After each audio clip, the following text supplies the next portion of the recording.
નમસ્તે વિદ્યાર્થી મિત્રો, આજે આપણે સ્ટાન્ડર્ડ 10 ઇંગ્લિશની અંદર માર્ચ 2020 એટલે 2020ની અંદર લેવાયેલું પેપર એમાં સેક્શન સી અને ડી સોલ્વ કરવા જઈ રહ્યા છે અને તે છે 31 માર્ક્સનું ગ્રામર, ખાસ કરીને ઇમ્પોર્ટન્ટ છે એ આપણે જોવા જઈ રહ્યા છીએ.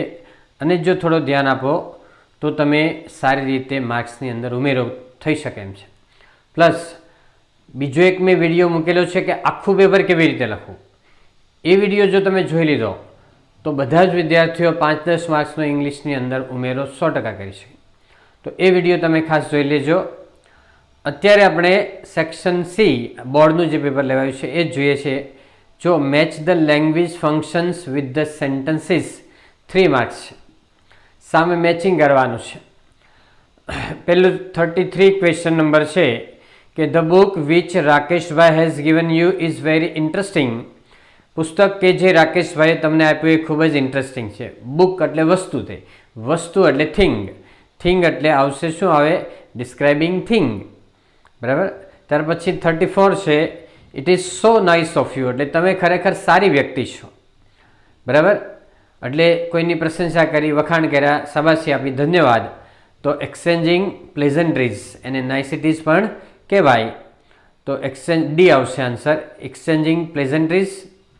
નંબર 35 છે open your wallet, tech some money out and hand it over to me. એટલે તમારું વોલેટ ખોલો, પાકીટ ખોલો, પૈસા બહાર કાઢો અને મને થોડા પૈસા આપો. તો એ 2 કરતાં વધારે સેન્ટેન્સ હોય, વચ્ચે કોમા હોય કે એનથી વાક્ય જોડેલા હોય તો એને પ્રોસેસ કહેવાય. પ્રોસેસમાં યાદ રાખો, કોમા આવે, એન્ડ આવે, આવી બધી વસ્તુ આવે ને લાંબુ સેન્ટેન્સ હોય મોટાભાગે આવું, તો પ્રોસેસ કહેવાનું. તો એમાં આવશે આન્સર આવશે એ, ડિસ્ક્રાઇબિંગ પ્રોસેસ એટલે પ્રક્રિયા થઈ છે. નેક્સ્ટ ટોપિક છે choose and write the appropriate responses focusing on two functions to complete the conversations. Dialogue છે Aryan says why didn't you attend my birthday party. આર્યને પૂછે કે તે કેમ મારી બર્થડે પાર્ટીમાં હાજરી નહોતી આપી. પૂજા સેઝ શોઈંગ રીઝન એટલે કારણ બતાવે છે કે આઈ હેડ બીન ડાઉન વિથ ફીવર, મને તાવ આવતો હતો, નબળાઈ હતી. એટલે આન્સર સી આવશે, ફીવર એટલે તાવ થાય. નંબર 37 છે માનુષ સેઝ, એમાં સિકિંગ ઇન્ફોર્મેશન એટલે આપણે વાક્ય મૂકવાનું છે, પહેલાં પ્રશ્ન વાક્ય મૂકવાનું છે. પુલત્સ says it is near Bhajipura cross roads, તે ભાજીપુરા 4 રસ્તા પાસે છે. એટલે જવાબ આપે, એનો પ્રશ્ન બનાવવાનો કે તે ક્યાં છે, બરાબર. તો where can I find a gym nearby, નજીકમાં ક્યાંય જીમ ક્યાં જોવા મળે છે, જીમ, જિમ્નેશિયમ એટલે વ્યાયામશાળા, બરાબર. વેર એટલે સ્થળ આન્સર આપેલું હોય તો વેર લેવાનું, ટાઈમ હોય તો વેન લેવાનું, કારણ હોય તો રીઝન વાય લેવાનું, એ રીતે. નંબર 38 છે Vashisht says how does yoga help in studies. Yoga કેવી રીતે આપણને સ્ટડીઝમાં હેલ્પ કરે. તો એમાં આન્સર આવશે રિઝલ્ટ બતાવવાનું છે, એટલે પરિણામ બતાવે.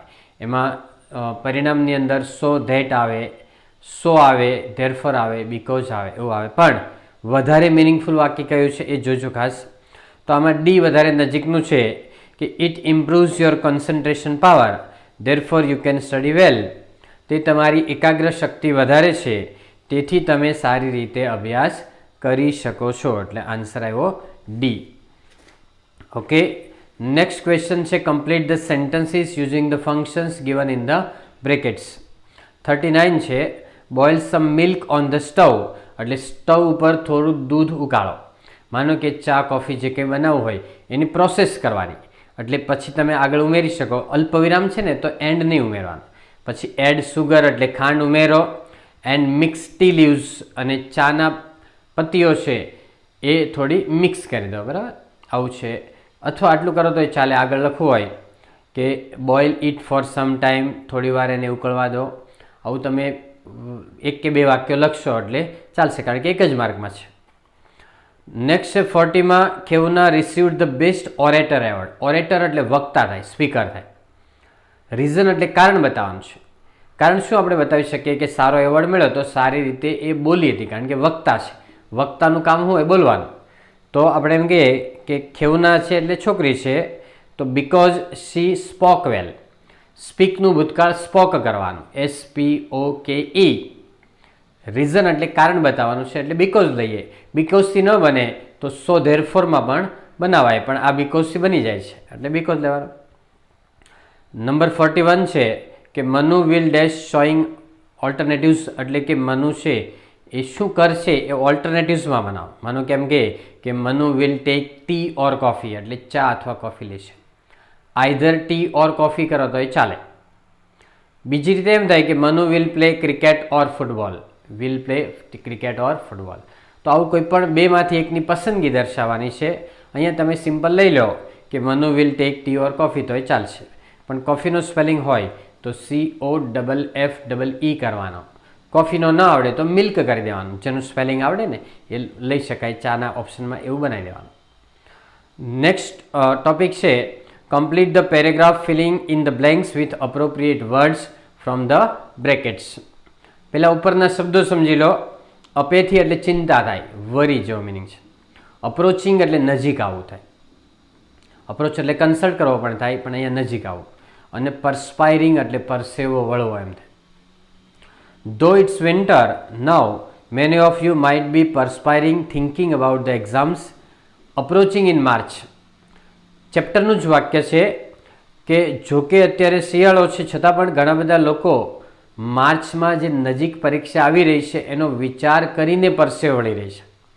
Might be many of you might be perspiring એટલે પરસેવો વળવો.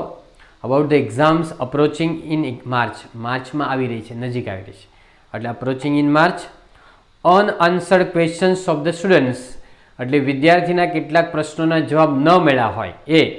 એન્ડ એક્સપેક્ટેશન્સ ઓફ પેરેન્ટ્સ અને પેરેન્ટ્સની ઊંચી અપેક્ષાઓ. Lead to stress and create apathy and boredom for studies.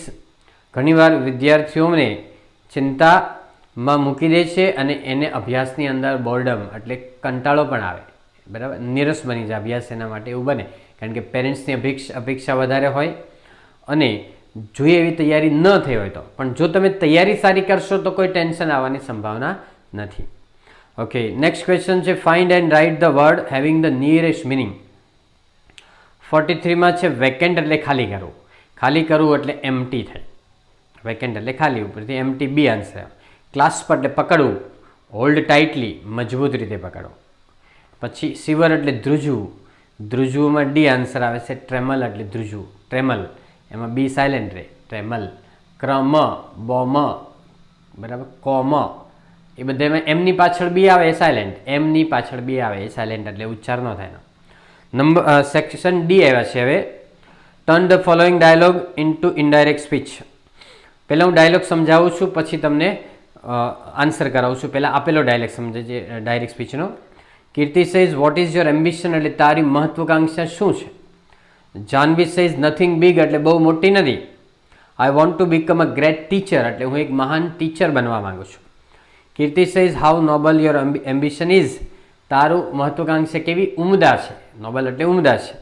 Let's achieve it together ચાલ આપણે સાથે એ હાંસલ કરીએ, એટલે કે આપણે બંને ટીચર બનીએ. હવે કીર્તિ તો બંનેમાં આવી શકે, પણ આપણે અહીંયા જાનવી છોકરી છે એટલે પણ કીર્તિને ગર્લની અંદર લઈ લઈએ છીએ, બાકી તો એ કીર્તિ બંનેમાં આવી શકે ખરું.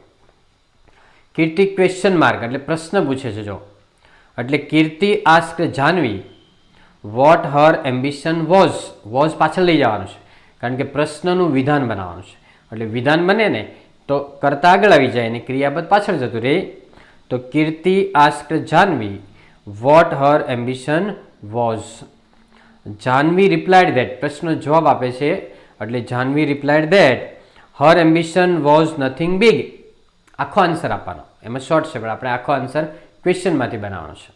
કે Janvi replied that her ambition was nothing big. And added that એટલે આગળ ઉમેર્યું કે and added that she wanted to become a great teacher. બરાબર, શી વોન્ટેડ, વોન્ટને ઈડી લગાવી દો. And added that she wanted to become a great teacher. Kirti exclaimed that ઉદ્ગાર ચિહ્ન છે, એટલે Kirti exclaimed that her ambition was very noble. How કાઢી નાખવાનું, વેરી ઉમેરવાનું અને વિધાન વાક્ય બનાવવાનું છે. Kirti exclaimed that her ambition was very noble and suggested that. Propose પણ ચાલે ખરું, પણ આપણે એમ કહીએ કે and suggested that they should achieve it together. લેટ્સનું they should કરવાનું. કોઈક વાર we should પણ થાય છે, પણ અહીંયા આપણે they should આવે. 99% they should થશે. તો કીર્તિ exclaimed that her ambition was very noble and suggested that they should achieve it together. ફરી એકવાર આખો પેરેગ્રાફ બોલું છું, તમે ચેક કરી લેજો કે કીર્તિ asked Janvi what her ambition was. Janvi replied that her ambition was nothing big and added that she wanted to become a great teacher. Kirti exclaimed that her ambition was very noble and added that they should achieve it together. ત્યાર પછી આવે છે join the sentences using the appropriate conjunctions in the brackets. Sentence જો, Kokila did not hear her phone ring. કોકિલાને phone ring સંભળાઈ નહીં હતી. she was busy watching the TV. તે ટીવી જોવામાં વ્યસ્ત હતી. સીધે સીધું પહેલાં ગુજરાતી કરવાનું કે કોકિલાને ફોનની રિંગ ન સંભળાય કારણ કે તે ટીવી જોવામાં વ્યસ્ત હતી. પરંતુ કારણ કે માટેનો શબ્દ બ્રેકેટમાં આપેલો નથી. જો બીકોઝ હોય ને તો સીધું વચ્ચે મૂકી દેવાનું આવે. બીકોઝ નથી આપ્યું, જો એઝ કે સિન્સ હોય તો એમાં ને એમાં સીધું જ આગળ મૂકી દેવાનું આવે. બરાબર, એઝ કે સિન્સ હોય આગળ નહીં, એઝ કે સિન્સ હોય તોય પણ બીકોઝની જગ્યાએ જ મૂકવાનું. બીકોઝ એઝ કે સિન્સ હોય તો એ ત્રણે એકબીજાને બદલે વાપરી શકાય, પરંતુ એ ત્રણમાંથી કંઈ નથી. એટલે આ બે વાક્યોને આપણે આગળ પાછળ કરવાના કે બીજું વાક્ય આગળ લેવાનું, પહેલું વાક્ય પાછળ લેવાનું. પરંતુ પહેલાં કોકિલા નામ લેવાનું કે Kokila was busy watching the TV so she did not hear her phone ring. I repeat, Kokila was busy watching the TV, so she did not hear her phone ring. Next છે Rehan was suffering from dengue fever. Rehan છે dengue ફીવરથી પીડાઈ રહ્યો હતો, એટલે dengue fever એને થયો હતો, તાવ. He appeared in the examination. તેને એક્ઝામમાં બેઠો હતો, પરીક્ષામાં બેઠો હતો. ડેન્ગ્યુ પણ ઉચ્ચાર થાય ને ડેન્ગ્યુ પણ થાય. યાદ રાખજો કે જોકે રોહનને ડેન્ગ્યુ તાવ આવ્યો છતાં પણ તે એક્ઝામમાં આવ્યો હતો. અપિયર એટલે આમ તો દેખાવું થાય, એટલે પરીક્ષા આપવી થાય. તો એમાં સીધું ગુજરાતી થઈ જાય છે ધો મૂકતા, આગળ ધો મૂકતા કે ધો Rehan was suffering from dengue fever, પછી કોમા કરવાનું, પછી સ્મોલ લેટર કરી હી અપિયર્ડ ઇન ધ એક્ઝામિનેશન. અલ્પવિરામ પછી કેપિટલ નહીં કરવાનું. હા, પુરુષ સ્ત્રી ગામ જેવું નામ આવે તો કેપિટલ આવે, નહીંતર નહીં આવે. બીજું, ધોની જગ્યાએ ધો, ઓલ ધો, ઇવન ધો, ઇવન ઇફ, આ ચારમાંથી ગમે તે એક હોય તો ચાલે.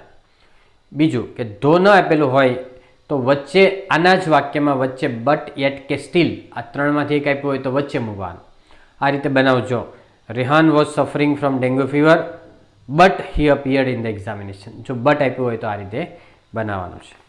ઓકે, નંબર 49 છે કે ધ જજ will give a judgement today. He will give another date for hearing. જ્યાંથી અલગ પડે ને એ ઓપ્શન કહેવાય કે જજ આજે જજમેન્ટ આપશે અથવા તો હિયરિંગ એટલે ચુકાદા માટેની ડેટ આપશે. ધ જજ will give either a judgement today or another date for hearing. ફરીથી રિપીટ કરું છું કે ધ જજ will give either a judgement today or another date for hearing.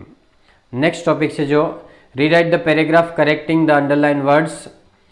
Underline કરેલા શબ્દો છે એમાં સુધારો કરવાનો કે Sardar Vallabhbhai Patel was a staunch follower of Gandhiji. ગાંધીજીના અનુયાયી હતા. ફોલોઅર એટલે અનુયાયી, એમાં ER લગાડવાનું. અને સ્ટોન્ચ એટલે કમિટેડ, વચનબદ્ધ થાય, અથવા તો લોયલ એટલે વફાદાર થાય. ફોલોઅરમાં ER લગાડવાનું છે. There was a great clarity in his vision. એની દ્રષ્ટિની અંદર બરાબર ક્લેરિટી એટલે સ્પષ્ટતા હતી, દૂરદર્શી માણસ હતા. ક્લેરિટીનો સ્પેલિંગ યાદ રાખજો, CLARITY. ક્લિયર ઉપરથી છે પણ ક્લિયરિટી નહીં, ક્લેરિટી, CLARITY યાદ રાખજો. And in his decisions were firm. અને એના નિર્ણયો મક્કમ હતા. ફર્મ એટલે મક્કમ, એમાંથી નેસ કાઢવાનું, NESS કાઢી નાખવાનું છે. પછી ડુ એઝ ડાયરેક્ટેડમાં જો સૂચના મુજબ કરો. The peon open the pantry room. એટલે પેન્ટ્રી રૂમ ખોલ્યો હતો. ઓપન્ડ એટલે ખોલ્યો હતો, ભૂતકાળમાં છે, અને નીચે લખ્યું છે બિગિન લાઇક ધીસ, એટલે આ રીતે શરૂઆત કરો. એમાં પેસિવ વોઇસ બનાવ્યું છે કે the pantry room was opened by the peon.